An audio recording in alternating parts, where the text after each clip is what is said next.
Welcome to WatchMojo's The Verdict, the series where we tackle the biggest debates in pop culture and put them to rest.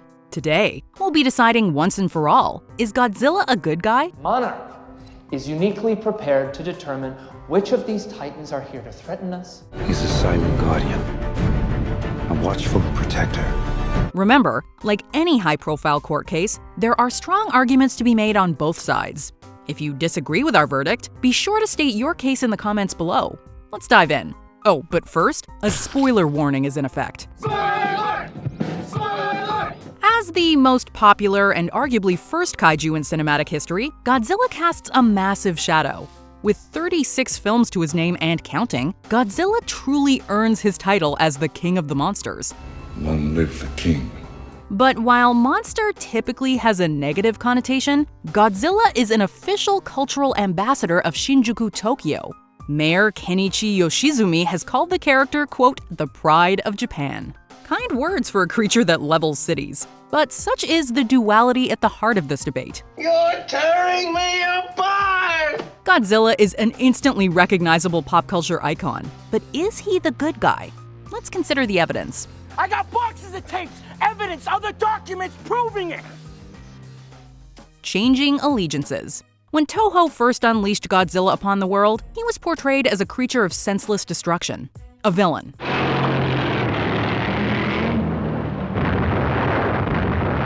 To understand Godzilla's early years, you have to consider Japan's then recent history, namely the nuclear devastation they experienced during World War II.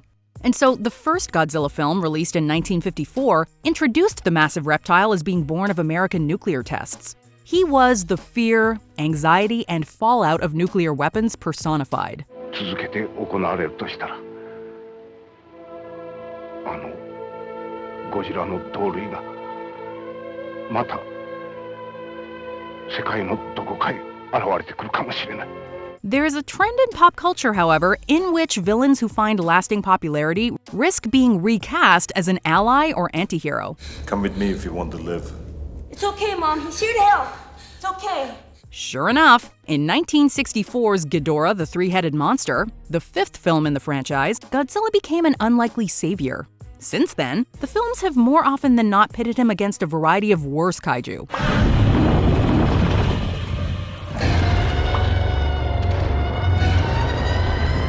Against this slew of mutual threats, Godzilla and humankind found themselves allies. The hero worship of Godzilla began in earnest. He became the people's kaiju. People's champion? Sounds pretty good to me. Motives. You hear that, Stu? I think she wants some motive. Godzilla has saved the day more than once. But what drives him?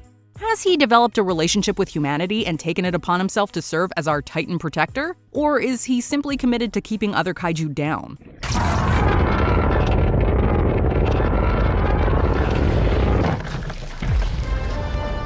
Revisiting Godzilla's actions, it's incredibly difficult to discern whether he bristles at kaiju attacking humans or whether he simply takes issue with any show of force from another kaiju.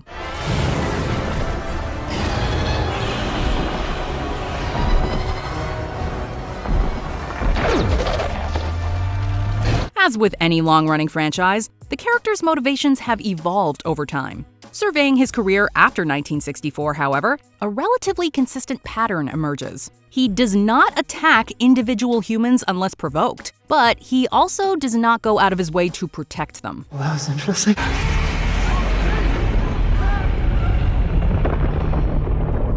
This leads to the conclusion that Godzilla's motivations are not altruistic, but rather self-serving. Godzilla appears to be single-mindedly focused on defeating those he views as being a threat to his status as Earth's alpha being. Classic dominant alpha territorial behavior. Collateral damage. This is war, Peacock! Casualties are inevitable. You cannot make an omelet without breaking eggs. Every cook will tell you that. But look what happened to the cook! Sometimes doing the right thing is destructive. Just ask Superman and his fellow heroes. How many buildings have they totaled in the name of the greater good? The greater good. The greater good. While a superhero throwdown is invariably messy, the good guys consistently make compromises in battle to minimize loss of life. You need men in these buildings. There are people inside and they're gonna be running right into the line of fire. You take them to the basement, or through the subway, you keep them off the streets. In contrast, Godzilla seems wholly focused on the task at hand. Property damage and casualties be damned.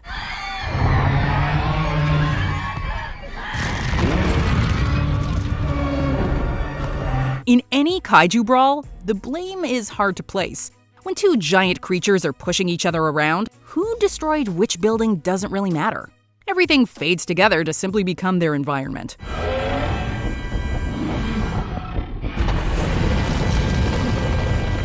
Looking at the destruction caused by these battles, however, once again underlines Godzilla's priorities. There is no effort on his part to minimize collateral damage. Whatever the battleground, everything around him becomes a tool in service to his quest for dominance over his foe. Good thing he's on our side. For now. The ends versus the means.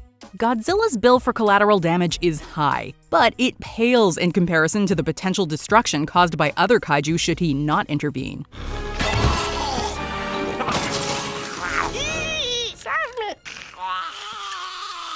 Sure, his throwdown with Ghidorah in their 2019 battle destroyed a massive portion of Boston, but there's nothing to suggest that Ghidorah would have stopped there.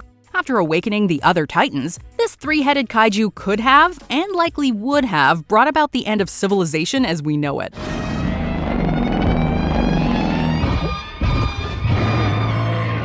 Godzilla's methods leave much to be desired. But at the end of the day, his actions avert disaster of a larger scale. It's easy to lay 50% of the destruction at his feet when he's using that atomic breath and throwing mutos around. But arguably, everything that he destroys would have been destroyed by the other kaiju. His acts of destruction serve to mitigate greater, potentially limitless destruction. Acceptable losses in the battle to save the planet? There's actually a term for this concept, and it's called the Godzilla threshold. I shall never cross its threshold again in my lifetime. Me neither. The enemy of my enemy. They say that the enemy of your enemy is your friend, but does that make them a good guy? The enemy of my enemy is my friend.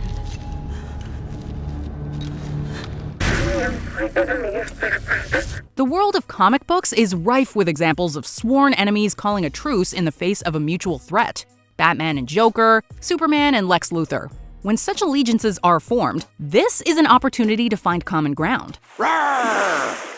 Oh my God, what's that? It's Bigger Jaws. Oh my God, now we have a common enemy. We have to work together. Even when the parties go their separate ways, and maybe even return to their combative ways, there's a newfound understanding, if not respect. When this is over, it's back to business as usual. Wouldn't have it any other way. The thing is, Godzilla's apparent truce with humanity is never negotiated. There are no terms. In attacking kaiju, Godzilla and humankind find a common enemy.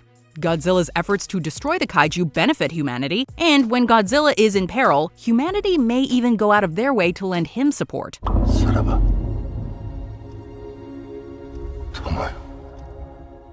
Godzilla, for his part, however, never appears to make any compromises in the name of humanity.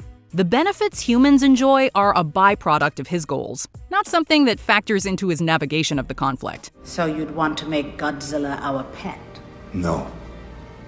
We will be his. The surprise witness, public perception. Your Honor, I object! And why is that, Mr. Reed? Because it's devastating to my case! Overruled. Good call! Like beauty, good guy status is largely in the eye of the beholder. Public perception is arguably more powerful than the actions upon which it's based. Who the hell are you? We're the good guys. For better or worse, Godzilla's status as a good guy needs to take into account how he's been represented both in the world of the films and by cinemagoers. Looking at the history of the character, he has inspired both fear and hope. The franchise began with Godzilla being feared and maligned.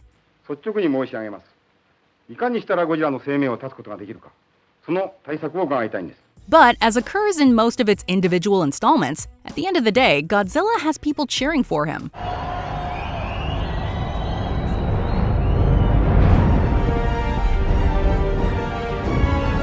He might not show up for the parade, but we throw it anyway.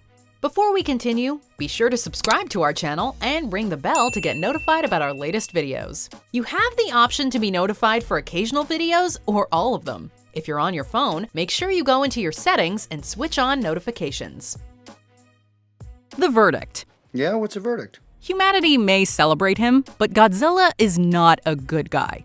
Here's the thing though, he's not the bad guy either. And I say, Zangief, you are bad guy. But this does not mean you're bad guy. Godzilla is quite simply a force of nature. He is no more a bad guy than a hurricane or a tornado. He's destructive and causes loss of life, but he's just playing his part in a larger system. In the MonsterVerse films, his role as an agent of balance has been made more explicit than ever. I believe he's here to restore balance. When you think of the quintessential good guy in popular media, there is typically an element of self-sacrifice in the name of others. There is a commitment to a larger cause and an attachment to the concept of right and wrong. Brightest day, blackest night. No evil shall escape my sight. Godzilla doesn't check any of these boxes. He is a lion protecting his place as the leader of his pride. The effects Godzilla has upon humanity, good or bad, do not matter to him. So why do we see him the way we do? He's a silent guardian, a watchful protector. Easy, we're a narrative society. Stories help us make sense of the world and have dating back thousands of years. The beginning of everything. The hero is perhaps the oldest and most easily identifiable figure. And so, when a character like Godzilla saves us, we naturally associate him with the archetype of the good guy.